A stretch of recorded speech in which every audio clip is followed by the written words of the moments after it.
சார்பு உறுப்பெண்களில் தொடர்ச்சியாக அடுத்து நம்ம பார்க்குறது ஜீரோ மார்ஃபிம்ஸு. அதாவது உறுப்பெண் இன்மையாக இருக்கிறது. இப்போ உதாரணமாக மாடு வந்தது அப்படின்னு நம்ம சொல்கிறோம்.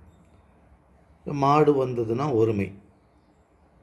மாடு வந்தன அப்படின்னு சொல்கிறது நம்ம தவறாக நம்ம நினைக்கிறோம்.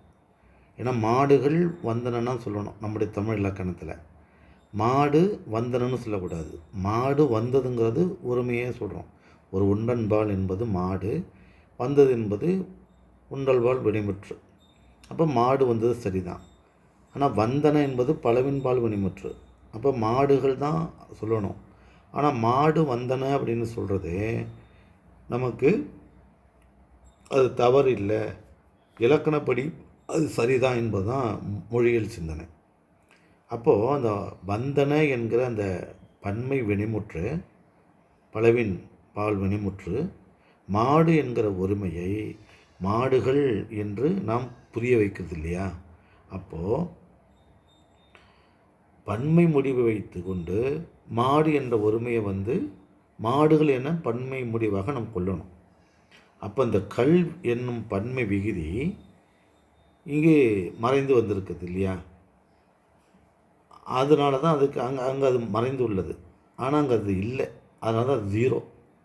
இந்த உறுப்பனுக்கு தான் உறுப்பனின்மைன்னு பேர். இந்த கல் என்கிற இந்த உறுப்பனுக்கு தான் ஜீரோ மார்ஃபிம் அப்படின்னு பேர். அது வந்தன என்ற அந்த பன்மையை கொண்டு மாடு என்ற ஒருமையை நாம் மாடுகள் என்று அந்த கல் விகுதியை நம்ம மனதில் வைத்துக் கொள்கிறோம். இங்கு அது இல்லை. இருந்தாலும் வந்தன என்பது பன்மை பலவின்பால் வினைமுற்றுனால மாடு என்பதை மாடுகள் என்று வைத்துக் கொள்வதனால அந்த கல் என்பது இங்கே இல்லாததுனால அது ஜீரோ மார்ஃபிம் என்று அதை நம்ம வச்சுக்கணும். கல் என்னும் பன்மை விகுதி இங்கே மறைஞ்சிருக்கிறது இல்லையா? அங்கே இல்லை. இந்த உறுப்பனுக்கு தான் உறுப்பனின்மை அப்படின்னு பேர். இலக்கணத்தில் ஒன்றன்பால் பலவின்பால் என அந்த பகுக்கப்படாததுனால இது பால்பகா அகிரிணை பெயர் அப்படின்னே பேர். பால்பகா அகிரிணை பெயர் என்று கூட அதுக்கு சொல்லுவாங்க. அதை நீங்கள் தெரிஞ்சு வச்சுங்க. அப்புறம் செயற்கை உறுப்பன் உங்களுக்கு நல்லா தெரியும்.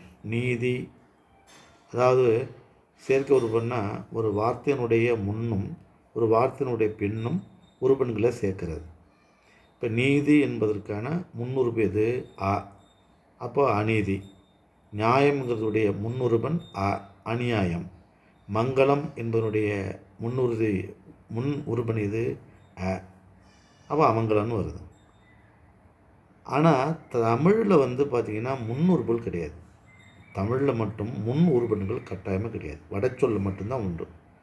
அப்போ இந்த வார்த்தைகள் எல்லாம் வடச்சொல். வடச்சொல்ல மட்டும்தான் முன்னுருவம் உண்டு. தமிழில் பின்னுறுப்பு தான் உண்டு. பாடு அப்படின்னா ஆடுகள் அப்படின்னு சொல்லணும். மாடுன்னா மாடுகள், அவர் அப்படின்னா அவர்கள் அப்படின்னு சொல்லணும். அப்போ சேர்க்கை உறுப்பனில் ஒரு வார்த்தையினுடைய முன்னும் பின்னும் உறுப்பன்களை சேர்த்தோம்னா அது சேர்க்கை உறுப்பன்கள் பேர். பொதுவாக வடச்சொல்லில் தான் முன் உறுப்பன்கள் உண்டு. முன் உறுப்பன் அப்படிங்கிறது வடச்சொல்ல மட்டும் உண்டு. தமிழில் பின்னுறுப்பன் தான் உண்டு. முன்னுறுப்பன் தமிழில் கிடையாது அப்படிங்கிறத நம்ம தெரிஞ்சுக்கணும். இவை தான் சார்பு உறுப்பன்கள். இது ரொம்ப மொழிகளில் ரொம்ப ரொம்ப முக்கியம். நீங்கள் நன்றாக தெரிந்து கொள்ளுங்கள். நன்றி.